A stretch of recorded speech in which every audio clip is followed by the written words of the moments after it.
Thank you all for coming out in such inclement weather. There's no question that the family are diehards with that respect, and particularly at harvest time. This wouldn't have kept anyone back from proceeding with harvest. So thank you all for coming out here today and for gathering here. This is the third Barker family reunion, and we're happy to provide this one on original Barker land, and not only original as far as the former home site of Ollie Barker and his wife Susan, but also before him David Barker, and before David Barker, John Barker, and before John Barker, Ambrose Barker.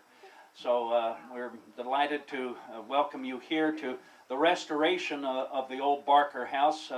This is pretty much, as we're proceeding along, progressing along, pretty much as it looked even when Uncle Lucius lived here, when Uncle Lucius and Aunt Marie lived here, and many of their children were born here. In fact, I think the last Barker child born in this house is Josephine, and we welcome Josephine here, and her brother Len, who's come from next door here to this former site. So this is as it looked just before Dutch O'Brien purchased the house. In fact, this is the first time the family has convened on this land since 1934. 1934 was the last time the number of Barkers gathered here.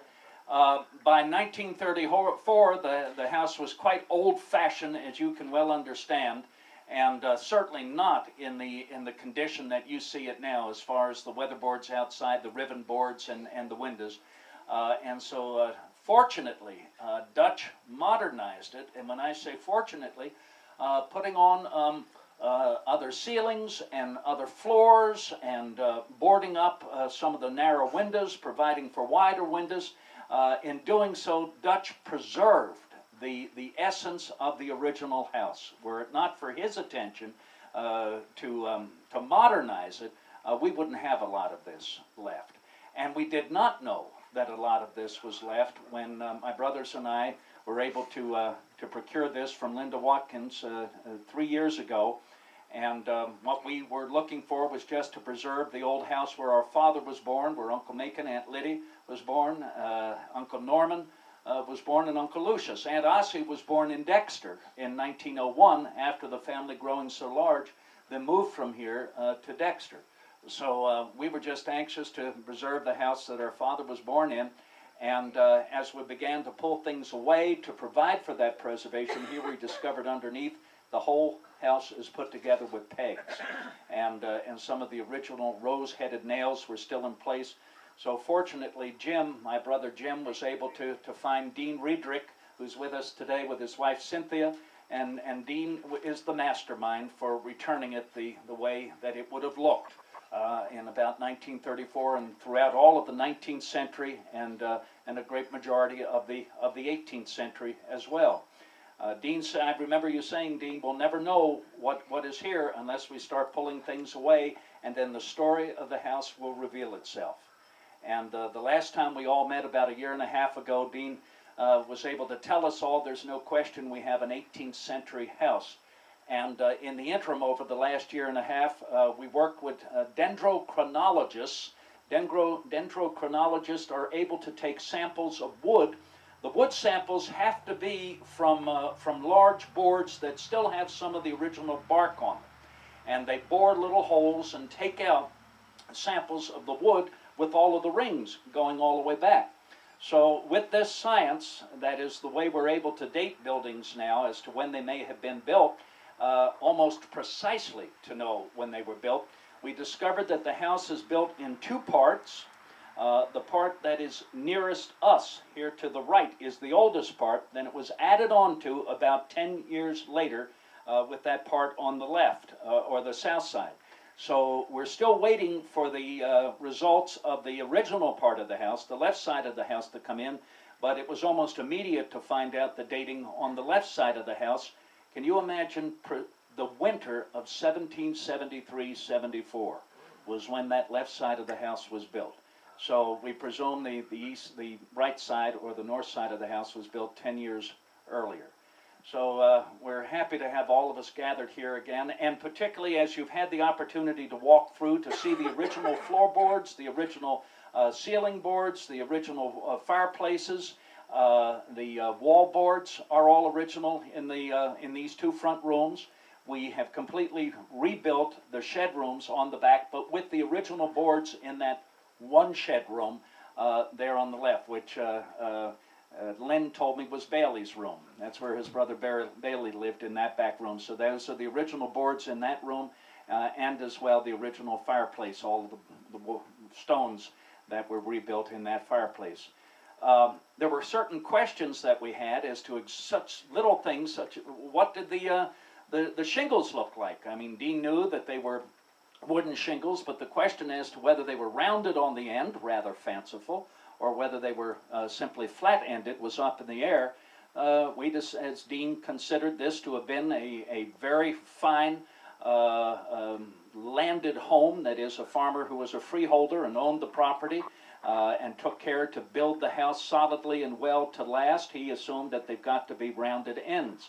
So that's the direction we took, and about 2 months ago, what did we find behind one of the original wall boards, but one of the original shingles from the 1700s that is round-ended. So we fortunately had made the right decision on that. So we just want to thank you for bearing up with the weathers and coming out here to partake with our home. And our intention is not only the preservation, but also the sharing of this house. We've already been gifted original pieces by Eleanor Barker, Dan's wife, who gifted us with one of the original chairs. If you can see to the left side, they're now on the porch to the left side, we have that little cane chair is an original chair dating from the early 1800s, late 1700s, that would have been in this house.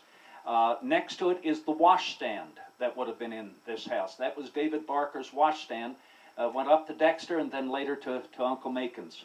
And then the milk pail to the left, some of you may remember in the hallway at Uncle Macon's, that's where he kept his walking sticks. So Eleanor gifted us with those, and we'll provide furnishings in the house of the period, and then this is ours. And by that I mean yours as well. Should you ever care to come up here and stay for any time, a weekend or whatnot, we'll have plenty of beds, original rope beds in the house dating to the original period. And feel free to come and enjoy the old home place. It's ours.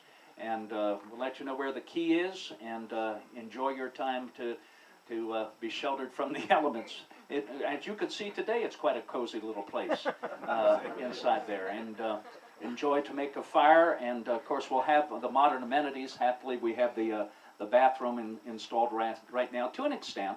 And then it'll be a regular working kitchen there with the stove and microwave and refrigerator and cabinets, etc. So we just wanted to have this opportunity in this particular Barker reunion to meet on this site. Where we meet from now on is up to all of us to decide, but at least at this time, as we're progressing on the house, to meet on this site. And we still have booklets available. They haven't changed since the first booklet 2 years ago, but the cover has changed. So if you're collecting, this is the third Barker Reunion edition, October 12th, 2013. And we've named it what our daddy always called this place. I don't know whether anyone might remember. Len, do you remember what your father might have referred to as, particularly as you went down the road towards Dexter? They referred to it as Barker Creek. Barker Creek, particularly as you would cross the creek down there. And do you know, Jim, didn't you discover that this has no name? It is an extension of Flat Creek.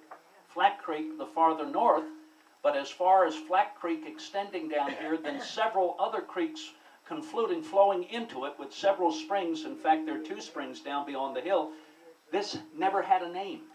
So we petitioned to the state to have it named Barker Creek. So that is exactly what will be flowing right across the road there and into the back. So welcome to Barker Creek. Please pick up one of these books. They're free. Please sign the guest book that we have here today. And we'll be hearing from Cousin Rob Barker and the Creekside Appropriate. The Creekside Quartet at about 1:30. Did Reverend Yunt arrive? He is not here?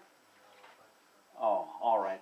Well, we should like to commence our dinner, as they would have referred to it, over a century and more ago.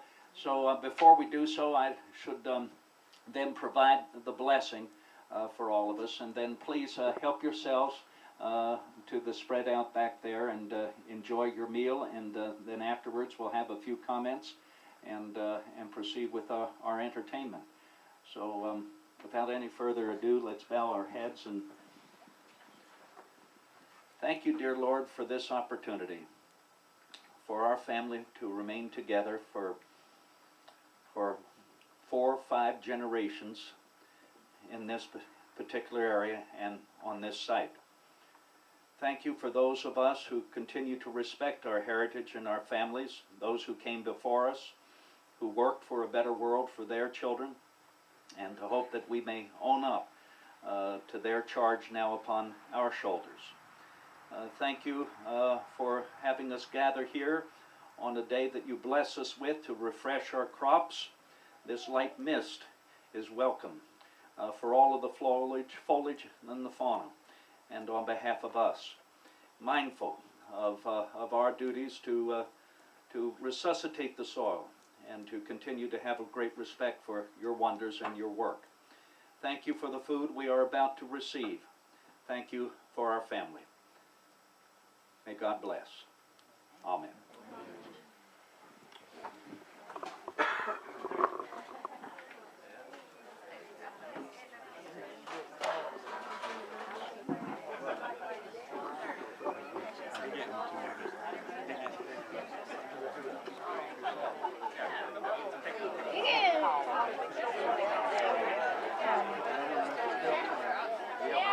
It's from Laurie.